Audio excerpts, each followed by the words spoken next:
중국은 국경절날 대만의 방공 식별구역으로 중국의 전투기와 폭격기 150대를 침입시켰습니다.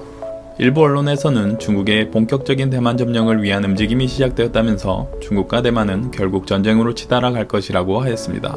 이에 위기감을 느끼고 있는 대만의 차이잉원 총리는 전쟁을 원하지 않으나 자유를 위해서는 수단과 방법을 가리지 않고 중국이 전쟁을 시작한다면 이에 적극적으로 임하여 격퇴할 것을 선언하였습니다. 또한 자유진영의 동맹 와해를 원하지 않는다면 미국과 서방 국가들이 적극적인 방어를 해줄 것을 요구했습니다. 이에 미국과 서방 국가들은 차이 총통의 발언에 화답을 하듯이 의견을 밝히고 있습니다. 바이든 미국 대통령은 백악관 인터뷰에서 기자의 질문에 중국이 대만을 침공한다면 미국은 대만을 지킬 것이라고 이야기하며 중국의 대만 침공은 미국과의 전쟁이라는 것을 암시했습니다. 실제로 현재 대만에 미군 32명이 주둔해 있다는 사실이 언론에 나오면서 바이든 대통령의 발언이 사실임이 밝혀졌습니다. 32명의 미군이 작아 보일지 몰라도 한 명의 미군의 사상자가 나온다면 이는 중국과 미국과의 전면전을 뜻하기 때문입니다. 또한 서방 국가들도 대만을 방어하기 위한 움직임이 활발해지고 있습니다. 호주, 캐나다, 영국은 대만 해협에서의 군사작전을 수행하며 중국에 대한 압박을 주고 있습니다. 그리고 호주 총리와 프랑스 국회의원 4명이 대만을 방문하기로 하였습니다. 이러한 각국 주요 인사의 방문은 대만을 국가로서 인정하겠다는 움직임이기에 중국으로서는 불편할 수밖에 없습니다. 이는 미국뿐만 아니라 유럽 국가 역시 중국의 팽창을 견제하겠다는 의지를 확실히 밝힌 것입니다. 하지만 이러한 미국과 서방 국가들의 안보 행보에도 대만은 자국 수호 의지를 명확히 밝히며 지속적으로 항공기와 미사일 구매를 증가시키고 있습니다. 너무나 당연하게도 이러한 서방 국가들의 발언은 자신의 이익에 따라 언제든 바뀔 수 있기 때문이죠. 대만은 자주국방을 실현하기 위해 막대한 금액을 사용하여 미국으로부터 무기 구입을 하고 있는 것입니다.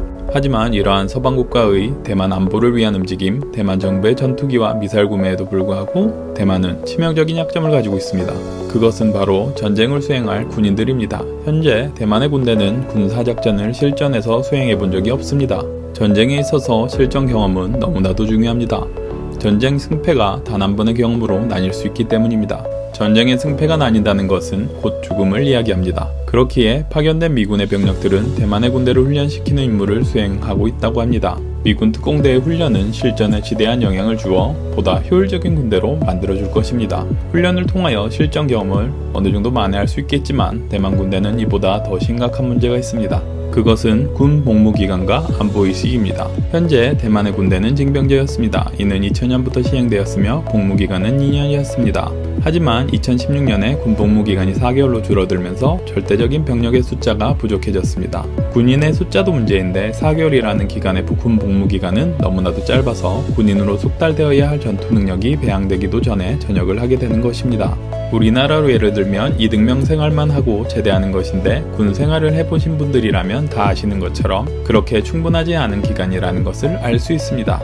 사실상 대만의 군인에게 인터뷰한 내용에서 보면 군사훈련보다 사회봉사활동을 더 많이 하다가 제대한다는 의견도 있습니다. 고로 대만은 군사 능력이 없는 군인을 보유하고 있는 것입니다. 이보다 더 큰 문제는 중국에 대한 반감입니다. 사실상 대만 국민들의 중국에 대한 반감이 그렇게 크지 않습니다. 대만 국민들을 대상으로 한 조사에서 중국이 침공해 온다면 맞서 싸우겠냐는 질문에 49.5%의 사람들만이 맞서 싸우겠다고 말했습니다. 이것마저도 홍콩 민주화 시위로 많이 상승한 결과입니다. 이전 조사에서는 40%만이 중국에 맞서 싸우겠다고 했습니다. 또한 중국이 실제로 대만을 침공하겠냐는 질문에 80% 이상의 사람들이 중국은 대만을 침공하지 않을 것이라며 의식마저도 심각하게 떨어져 있는 상태입니다. 전문가들은 대만이 이스라엘과 같이 안보의식을 고취시켜야 한다고 한 목소리로 이야기합니다. 군 복무기간을 늘리고 성별 상관없이 대다수의 국민들이 안보를 위해 봉사해야 한다는 것입니다. 그렇게 하지 않는다면 어느 누구도 대만의 미래를 장담할 수 없다는 것입니다. 최근 아프간 사태를 보면 알 수 있듯이 세계에서 가장 강력한 군대가 주둔하더라도 강력한 자주국방 의지가 없다면 우주 최고 군대가 지원하더라도 그 나라를 지킬 수 없는 것을 알 수 있었습니다.